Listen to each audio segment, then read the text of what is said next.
Hello दोस्तों। Exam गुरु channel में आपका स्वागत है। आज हमारा सीडीबी का प्रैक्टिस सेट नंबर 4 है। तो चलिए शुरू करते हैं क्वेश्चन नंबर 1 के साथ। देखते हैं क्वेश्चन नंबर 1 क्या है। देखिए क्वेश्चन नंबर 1 है, तनाव और क्रोध की अवस्था है। क्या है अवस्था तनाव और क्रोध की? ऑप्शन क्या है? ऑप्शन ए शैशवावस्था, ऑप्शन बी बचपन, ऑप्शन सी किशोरावस्था, या फिर ऑप्शन डी वृद्धावस्था। तो देखिए, जो तनाव और क्रोध की अवस्था जो होती है वो होती है किशोरावस्था। क्या होती है? किशोरावस्था। अब किशोरावस्था को स्टैनले हॉल ने बोला था कि ये तूफान वाली अवस्था होती है, मतलब इसमें जो तूफान बहुत आते हैं उनके दिमाग में, हर चीज में जो है तूफान वाली अवस्था। तो ऑप्शन क्या था? तनाव और क्रोध की अवस्था। तो क्या हो जाएगा? किशोरावस्था। चलिए बढ़ते क्वेश्चन नंबर 2 पर। रिपब्लिक किसकी रचना है? देखिए रिपब्लिक क्या है? एक बुक है। वो किसकी रचना है ये पूछा गया है। ऑप्शन क्या है? Option A Plato, option B Rousseau, option C अरस्तु, या फिर ऑप्शन डी रॉस। तो ये चार ऑप्शन दिए हैं, इसमें बताइए रिपब्लिक किसकी रचना है। तो देखिए, जो रिपब्लिक बुक जो लिखी थी वो लिखी थी प्लेटो ने। किसने लिखी थी? प्लेटो ने। तो अगर ऑप्शन इसका क्या सही होगा? ऑप्शन नंबर ए इसका सही हो जाएगा, प्लेटो। अगर ये क्वेश्चन कभी भी एग्जाम में आता है रिपब्लिक किसकी रचना थी, तो क्या लगाएंगे? प्लेटो। और ये जरूरी नहीं है सीडीपी में आए, हो सकता है ये ईवीएस में भी आ सकता है। किसमें आ सकता है? ईवीएस में भी आ सकता है ये क्वेश्चन। तो चलिए बढ़ते हैं क्वेश्चन नंबर 3 पर। मनोविज्ञान का विषय चेतना है, यह कथन किसका है? यह किसका मत है? क्या मत है? मनोविज्ञान का विषय चेतना है।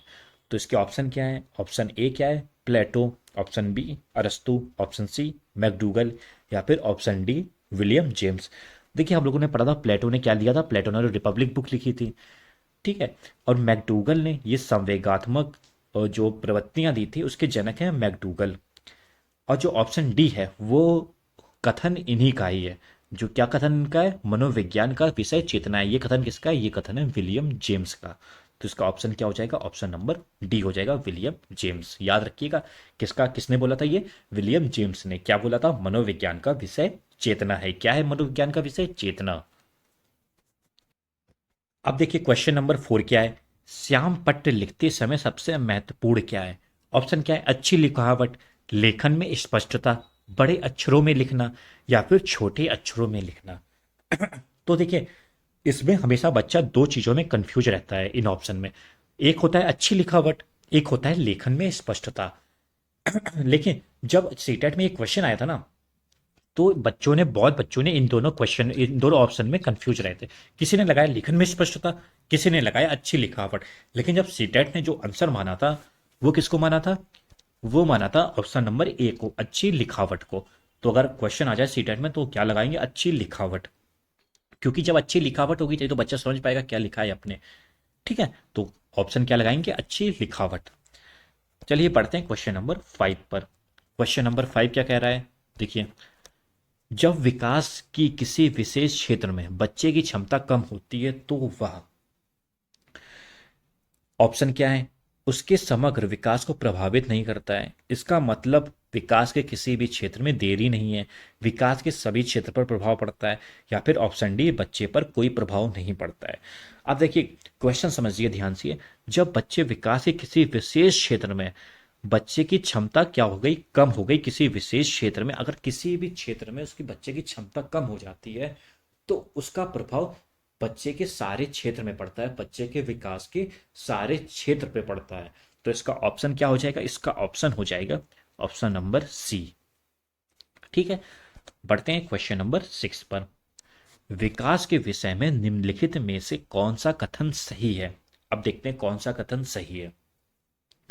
बच्चे के विकास में बहुत सी सांस्कृतिक विविधताएं होती हैं। ये तो सही है।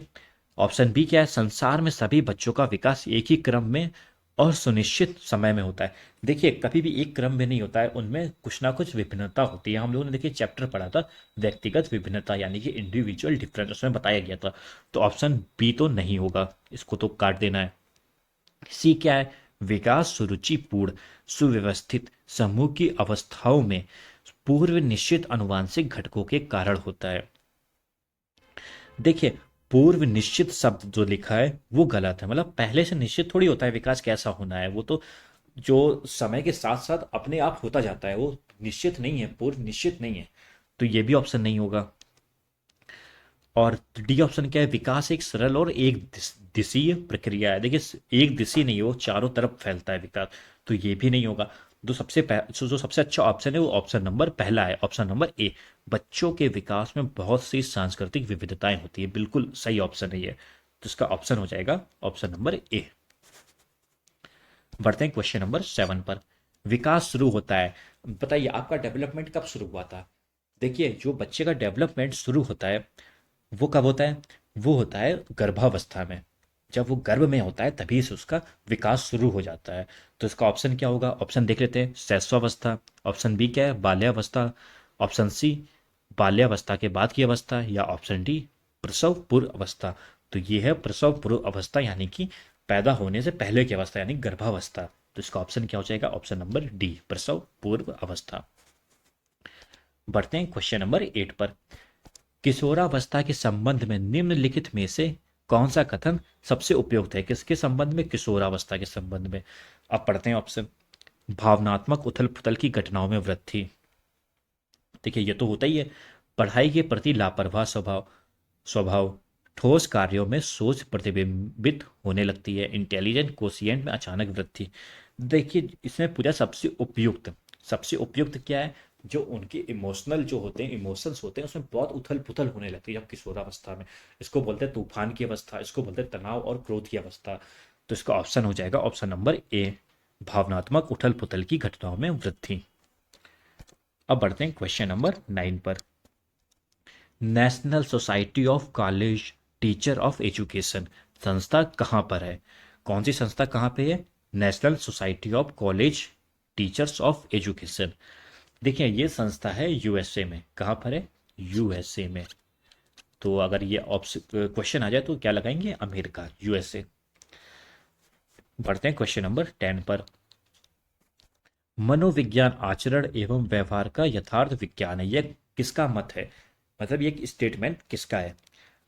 देखिए जो ये बोला था, ये स्टेटमेंट दिया था मैकडूगल ने। क्या दिया था, मनोविज्ञान आचरण एवं व्यवहार का यथार्थ विज्ञान है, ये दिया था मैकडूगल, यानी कि ऑप्शन नंबर डी ऑप्शन इसका सही हो जाएगा। ऑप्शन डी क्या है, मैकडूगल। अब बढ़ते हैं क्वेश्चन नंबर 11 पर।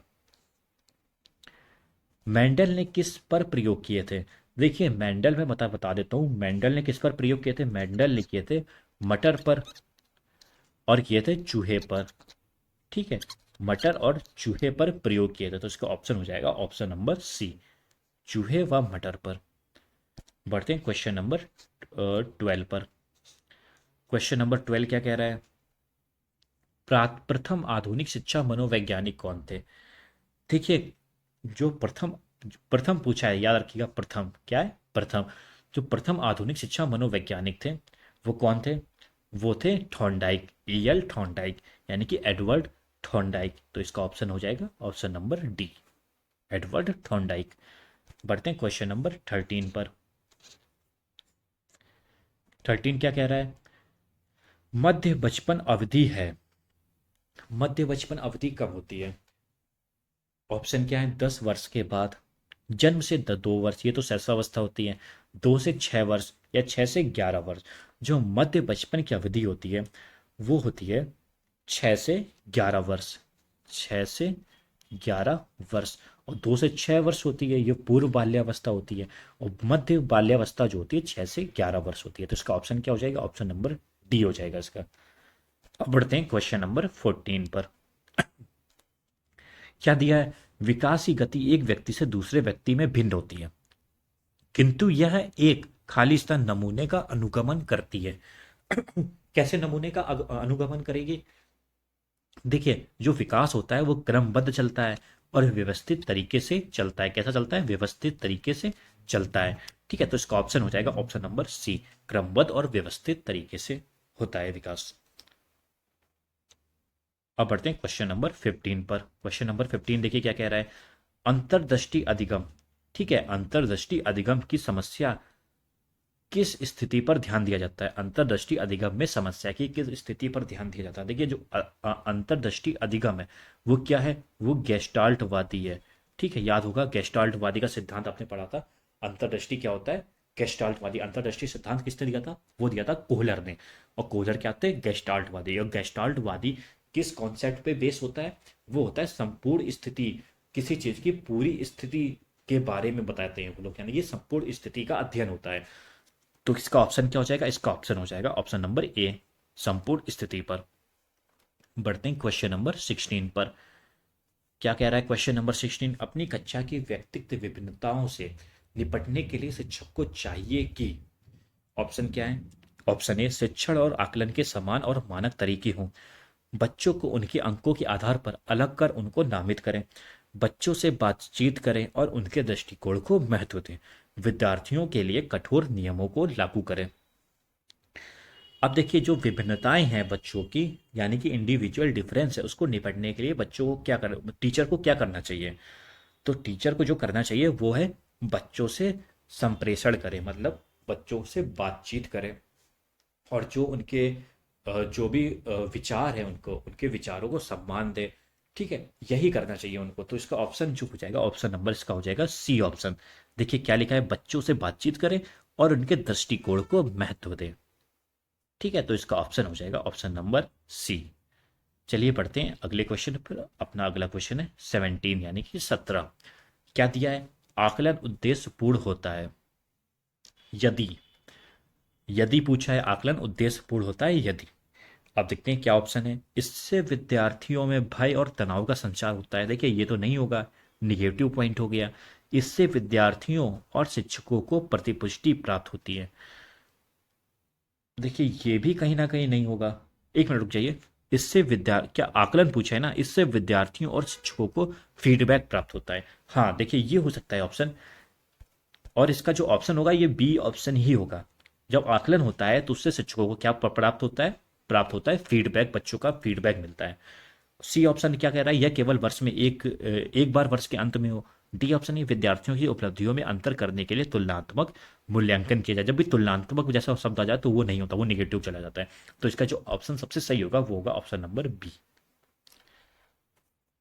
अब बढ़ते हैं क्वेश्चन नंबर 18 पर। राष्ट्रीय पाठचर्या की रूपरेखा एनसीएफ 2005 के अनुसार शिक्षक की भूमिका है। देखिए एनसीएफ आपका चैप्टर बचा है, भी मैं करा दूंगा कुछ दिन में।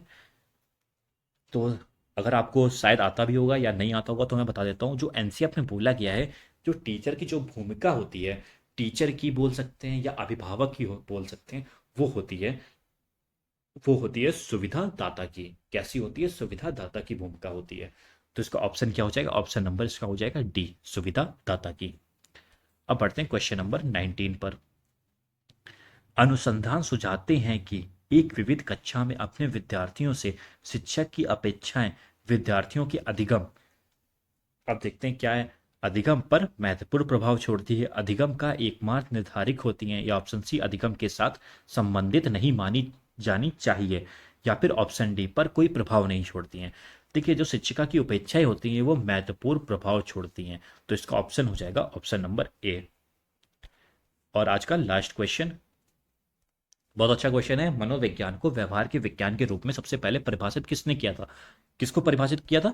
मनोवैज्ञानिक, मनोविज्ञान को व्यवहार के विज्ञान के रूप में, किसके विज्ञान के रूप में? व्यवहार के। तो ये किसने किया था? ये किया था वाटसन ने। किसने किया था? वाटसन ने। और मैं बता दूं जो वाटसन थे वो व्यवहारवाद के जनक हैं। कौन जनक हैं? वो हैं वाटसन। ठीक है, अगर वाटसन पूछा जाए कौन है तो ये है व्यवहारवाद के जनक। तो यहाँ पे आपके 20 क्वेश्चन समाप्त हो गए हैं। बताइएगा आपके कितने क्वेश्चन सही हुए हैं। अगर इसकी आपको पीडीएफ चाहिए तो हमारे टेलीग्राम चैनल पे आपको मिल जाएगी। और अगर आपको ये वीडियो पसंद आया है तो अपना लाइक ज़रूर करिएगा और चैनल को सब्सक्राइब करिएगा। धन्यवाद।